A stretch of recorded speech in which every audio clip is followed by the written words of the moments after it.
बिहार की राजनीति में चिराग पासवान अपना कद कहाँ देखते हैं और चिराग पासवान की पार्टी लोजपा रामविलास कहाँ नजर आती है, ये सोचने की जरूरत है।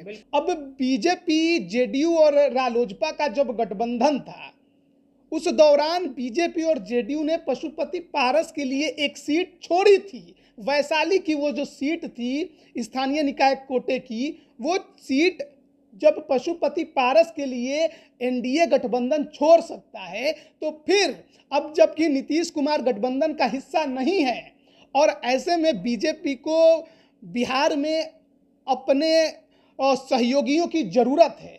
चिराग पासवान उसकी हमेशा मदद करते हैं, उनके साथ खड़े रहते हैं। तो क्या बीजेपी को ये नहीं चाहिए कि वो इस बार के जो स्नातक और शिक्षक निर्वाचन क्षेत्र के चुनाव हो रहे हैं 5 सीटों पर, उसमें से एक सीट चिराग पासवान के लिए छोड़ दे?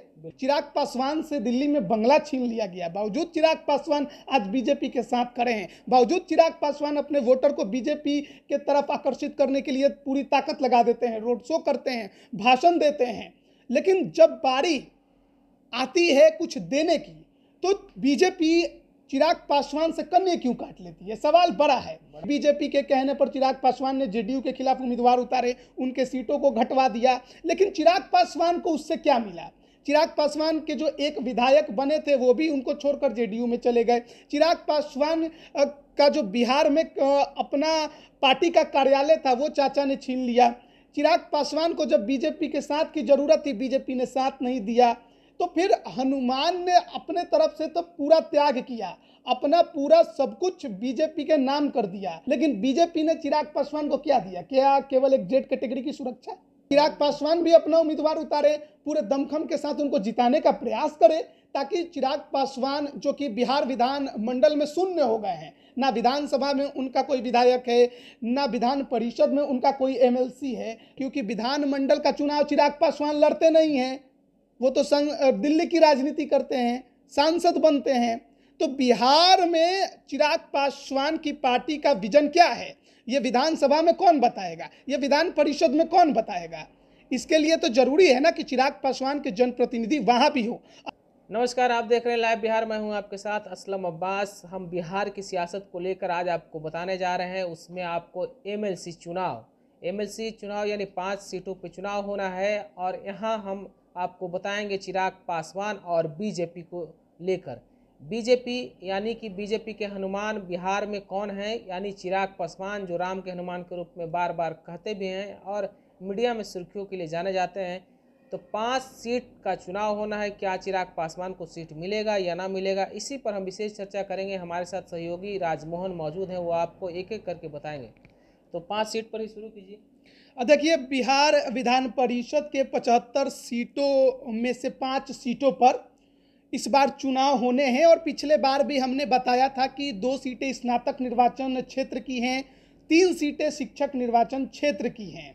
और इन 5 सीटों को लेकर अब बिहार में जो राजनीति है वो धीरे धीरे उबाल मार रही है। भले ही जमीनी स्तर पर तैयारी लोकसभा की जरूर है, लेकिन विधानसभा उपचुनाव में जिस प्रकार से महागठबंधन को हार मिली, 2 सीटें उसने गंवा दी, महज 1 सीट उसके खाते में आई।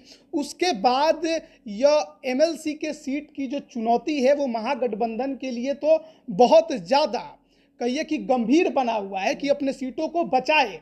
दूसरी तरफ बीजेपी के पास मौका है कि महागठबंधन की सीटों को झटके अपने तरफ खींचे, लेकिन इन सब के बीच चिराग पासवान कहाँ हैं? चिराग पासवान क्या कर रहे हैं? चिराग पासवान की रणनीति क्या होगी? आखिर वो भी एक पार्टी चलाते हैं, पार्टी का काम है अपने विजन को जनता के सामने रखकर चुनाव लड़ना और उसी के अनुसार काम करना, उसी के अनुसार रणनीति बनाना। तो देखिए, 5 सीटों का ये चुनाव एमएलसी का होने जा रहा है, और हम पिछले कई महीनों से लगातार ये देख रहे हैं कि चिराग पासवान अब बीजेपी के साथ खुलकर नजर आ रहे हैं, क्योंकि जो उपचुनाव हुए उनमें चिराग पासवान ने बीजेपी के लिए प्रचार किया, सभी सीटों पर प्रचार किया, 3 सीटों पर प्रचार किया। और उसके बाद हमने ये देखा कि चिराग पासवान को जेड कैटेगरी की सुरक्षा भी मिल गई, केंद्र की सरकार में उनके मंत्री बनने को लेकर हल्ला भी मचा हुआ है। जब विस्तार होगा तब देखा जाएगा। लेकिन बिहार की राजनीति में चिराग पासवान अपना कद कहाँ देखते हैं और चिराग पासवान की पार्टी लोजपा रामविलास कहाँ नजर आती है, ये सोचने की जरूरत है। क्योंकि चिराग पासवान एक लौते सांसद हैं अपने पार्टी का, अगर वो हट गए तो पार्टी खत्म। ना उनका कोई विधायक है और ना उनके पास कोई एमएलसी है। ऐसे में उनके लिए भी ये 5 सीटों का चुनाव महत्वपूर्ण होना चाहिए और उनको भी दमखम के साथ इसमें अपना उम्मीदवार उतारना चाहिए। देखिए, चिराग पासवान की जो पार्टी टूट गई, उससे पहले यानी पार्टी में टूट से पहले चिराग पासवान की जो आखिरी एमएलसी थी वो थी नूतन सिंह, बीजेपी से के जो छातापुर से विधायक हैं और पूर्व मंत्री भी रहे, नीरज कुमार बबलू उनकी पत्नी रहीं। सहरसा की जो स्थानीय निकाय की सीट थी उससे 2015 में वो लोजपा के टिकट पर एमएलसी बनी थी, लेकिन 2021 आते आते उन्होंने लोजपा को ही छोड़ दिया। यानी विधानसभा चुनाव के बाद उन्होंने लोजपा का दामन छोड़कर बीजेपी में वो शामिल हो गई। यानी कि एमएलसी का जो सीट है वो भी चिराग पासवान के पास एक भी नहीं है। विधान परिषद में उनका खाता जो है वो नीलबटा सन्नाटा है। तो ऐसे में चिराग पासवान ने पिछली बार जो 2022 के अप्रैल के महीने में 24 सीटों के स्थानीय निकाय एमएलसी का जो चुनाव हुआ था उसमें अपने उम्मीदवार 5 सीटों पर उतारे थे।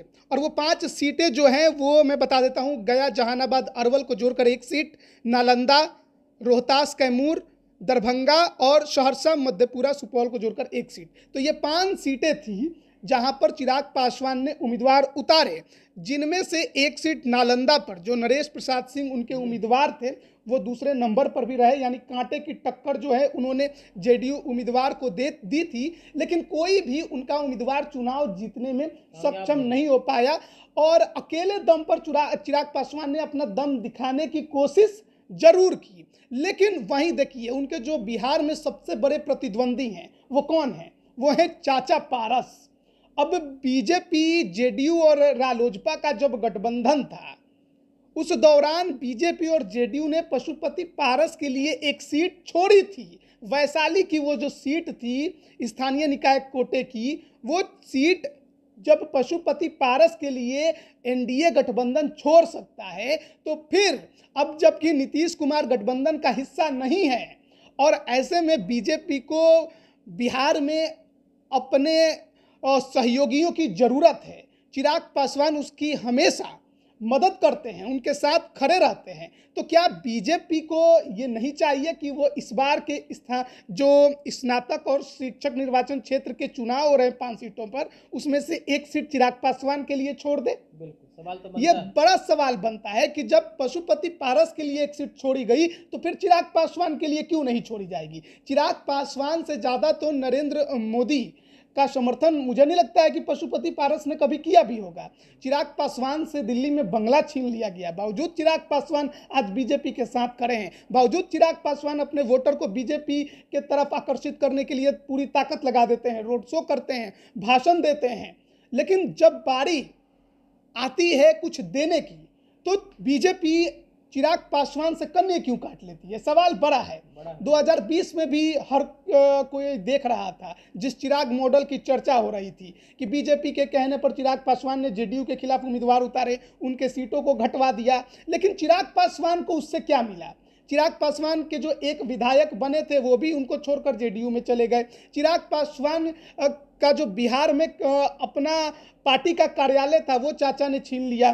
चिराग पासवान को जब बीजेपी के साथ की जरूरत थी बीजेपी ने साथ नहीं दिया। तो फिर हनुमान ने अपने तरफ से तो पूरा त्याग किया, अपना पूरा सब कुछ बीजेपी के नाम कर दिया, खूब उनके तरफ कहिए कि अपना जो भी पक्ष वो दे सकते हैं दिया, लेकिन बीजेपी ने चिराग पासवान को क्या दिया? क्या केवल एक जेड कैटेगरी की सुरक्षा? क्या इससे काम हो जाएगा? कभी नहीं। अब 24 का चुनाव आ रहा है, सीट बंटवारे को लेकर हल्ला हो तो मचेगा ही, लेकिन भैया जो अभी चुनाव चल रहे हैं, जो आपके सामने हैं, उसमें भी तो कुछ ना कुछ मिलना चाहिए।